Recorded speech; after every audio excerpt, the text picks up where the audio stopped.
जय हिंद दोस्तों, एक बार फिर से आप सभी का स्वागत है आपके अपने चैनल खाकी टाक में। मैं हूं आपका दोस्त, आपका भाई अनुज सिंह, लेकर आया हूं आपके लिए एक और इन्फॉर्मेटिव वीडियो। तो आज की इस वीडियो में मैं बात करूंगा आरपीएफ एसआई प्लस कांस्टेबल भर्ती 2024 की। बहुत ही बड़ा और गंभीर मुद्दा है।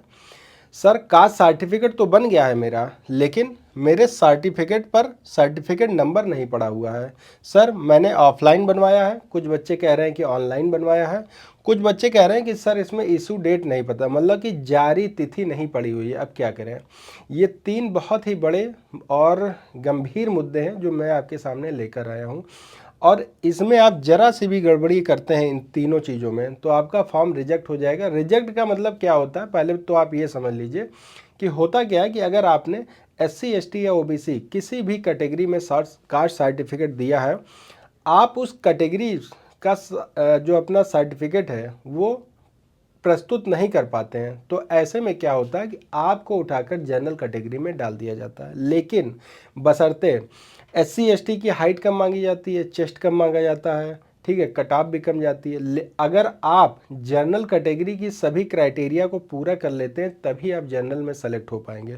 तो बहुत ही ध्यान से, इत्मीनान से आपको ये सारी चीज़ें करनी है, ठीक है। तो आज हम इन तीनों मुद्दों पर बात करेंगे कि ये कैसे आप सही कर सकते हैं और कैसे आपको ये दिक्कत आ सकती है जिसका आप निदान तुरंत पा सकते हैं, ठीक है। सबसे पहले तो आप ये जानिए कि आपका जो कास्ट सर्टिफिकेट है वो 100% सेंट्रल लेवल का लगेगा। यहाँ आप बिल्कुल आश्वस्त हो जाइए कि आपका सर्टिफिकेट सेंट्रल लेवल का लगेगा। अब जिसने कास्ट सर्टिफिकेट, अच्छा एक बात और बता दूं कि जिसने कास्ट सर्टिफिकेट अभी तक नहीं बनवाया है, सेंट्रल का कैसे बनेगा इसके लिए मैंने एक सेपरेट वीडियो बना दी है कि आप अपना कास्ट सर्टिफिकेट कैसे बना सकते हैं, ठीक है। वहाँ जाकर आप देख लीजिए, आपको पता चल जाएगा। अब आते हैं ऑफलाइन या ऑनलाइन, आपका सर्टिफिकेट कौन सा चलेगा, ऑफलाइन रहेगा कि ऑनलाइन रहेगा। यहाँ मैं आपको बता दूं कि आपका सर्टिफिकेट दोनों ही मान्य है, चाहे आप ऑफलाइन बनाते हैं या ऑनलाइन बनाते हैं, कोई भी दिक्कत आपको यहाँ पर देखने को नहीं मिलेगी।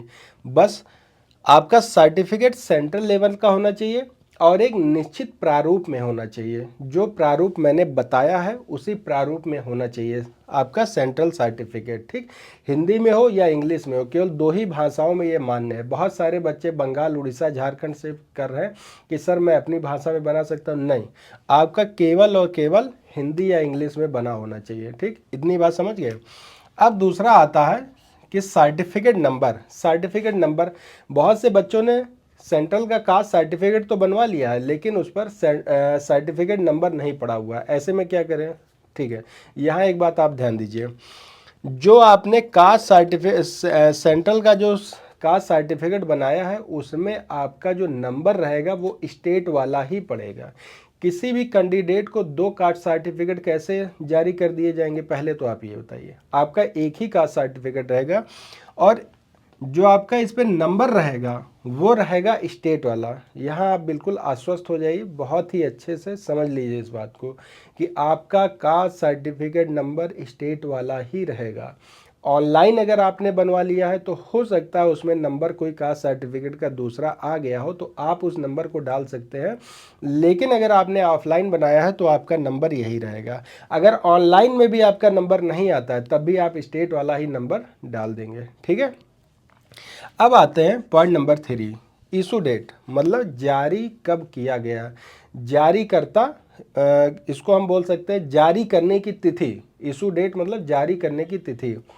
अब इस तिथि में बहुत से बच्चे सवाल करते हैं कि सर इसमें तिथि नहीं पड़ी हुई है, इशू डेट नहीं पड़ी हुई है कि किस तिथि को ये जारी किया गया। तो आप एक बात ये ध्यान कर लीजिए कि आपकी इशू डेट वही रहेगी जिस डेट में आपके सक्षम अधिकारी का सिग्नेचर आपके सर्टिफिकेट पर है। सपोज दैट अगर आपने तहसील से बनवाया है तो तहसीलदार का सिग्नेचर जिस डेट में है वो आपकी जारी तिथि हो गई।